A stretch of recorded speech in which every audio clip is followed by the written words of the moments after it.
And Governor, you know what it's like to face budget decisions, although the budget decisions that are being faced in state houses all around the country are arguably tougher than most governors will ever have to face.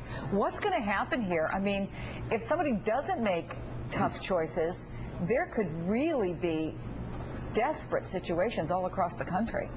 Well, Chris, as you noted, when California sneezes, all the rest of us catch a cold. It's 11%, I think, of the economy. California's success is America's success.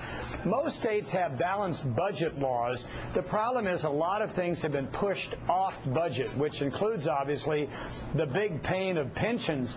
I mean, you think about 2025 at the national level, every cent of federal tax revenue will pay for Social Security, Medicare, Medicaid, and interest on the debt.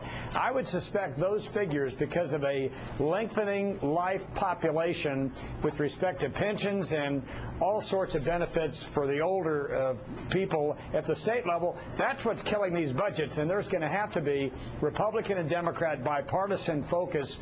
What can be done, what will be done to address this, because bankruptcy simply is not a viable option. And I don't think Washington's going to write a check to California or any state for that matter. If they dug their hole, they need to fill it up themselves. It's going to be a pretty messy situation. And you mentioned pensions. The amount of money owed to state and local pension funds is estimated at $3.5 trillion. That's more than double the federal budget deficit. So I guess, Alicia, how are they going to pay this off? Is it the end of pensions as we know it? What are these folks going to do? Well, they're definitely hard conversations that we need to start having, and I appreciate Governor Keating's sentiment that this needs to be a very comprehensive approach to this. There are some governors who think you can just sort of slash and burn across the board in the short term, and that's going to produce the results you want. It's not. The question is not about small government, big government. We need efficient government. We need our government to do more with less.